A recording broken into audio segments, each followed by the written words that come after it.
bonjour. Alors pour cette petite vidéo aujourd'hui, une omelette japonaise roulée aux épinards. Alors je n'ai pas de poêle rectangulaire, chez les japonais ils font ça dans des poêles rectangulaires. Alors on va essayer ça avec une poêle ronde, mais ça devrait le faire. Alors pour cette recette, il va me falloir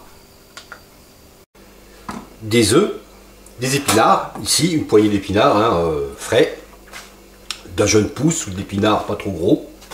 Juste rincé, ici un petit peu de radiron pour la déco, un petit peu de ciboulette, du soja, voilà, une poêle et deux spatules indispensables pour pouvoir la rouler correctement. Vous allez voir, hein, cette omelette, à la mode japonaise, elle n'est pas cuite, elle sera pas baveuse, hein.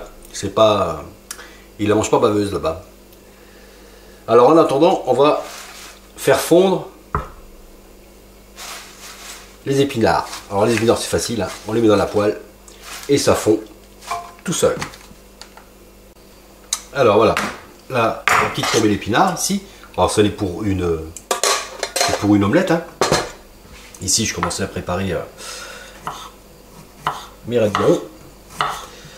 J'ai battu mon omelette, salé, poivré. J'ai une poêle propre que je vais huiler. Et puis on est prêt pour...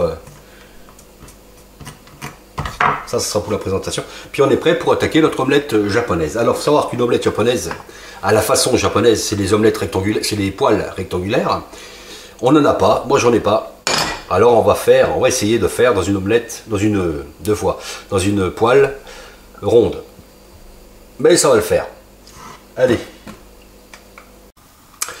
Alors, pour cette omelette aux épinards façon japonaise, j'ai préparé une assiette de présentation. Il faut donc une poêle. J'ai pris une poêle un peu plus petite, parce que là, je fais une omelette pour une personne. Et on va essayer de rouler dans une poêle ronde, hein, vu que je n'ai pas de poêle rectangulaire comme il faudrait pour ces omelettes japonaises. Le truc, c'est d'arriver à la rouler correctement. Comme les japonais feraient. Alors, ici j'ai battu mon omelette. Donc on fait chauffer une poêle. Ici j'ai ma tombée d'épinards. Hein. Donc pour une, là vous voyez j'ai encore les tiges. Bon les tiges, faites comme vous voulez, hein. Vous n'êtes pas obligé de les garder, vous les équeutez ou pas.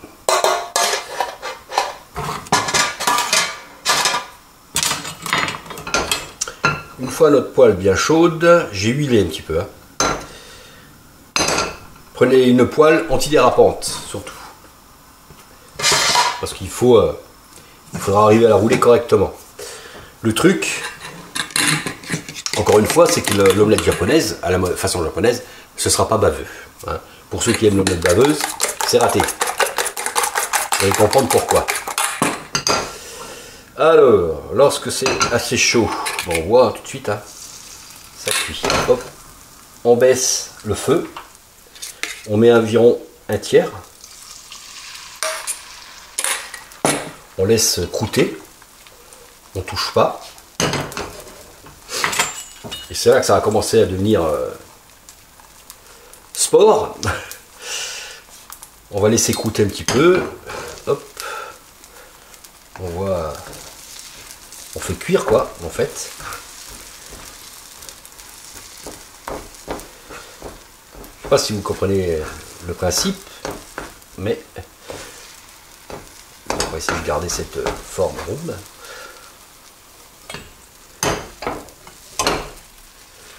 Hop, on cuit. Ensuite, ben, c'est là que ça commence à être chaud. On va essayer de rouler cette omelette. Hop, hop, et hop.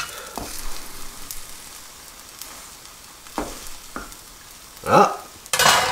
Ensuite, on prend un autre tiers. Et là, on va mettre les épinards.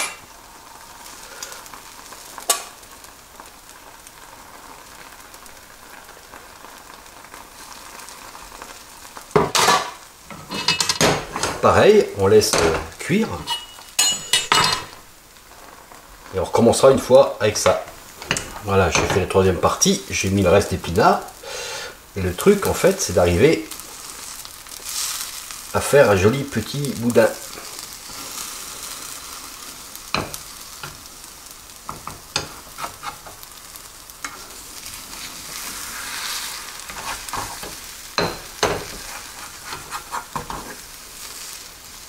Voilà, on laisse cuire un petit peu, on fait colorer tout le tour en fait.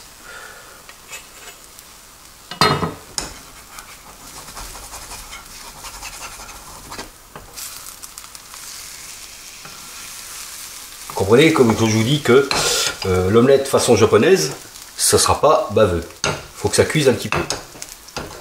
Voilà, un petit peu. Et là, on est pas mal. Voilà, on est pas mal. On donne un petit peu de coloration. On laisse une flamme réduite. Hein. On ne met pas la flamme, trop de flamme, sinon.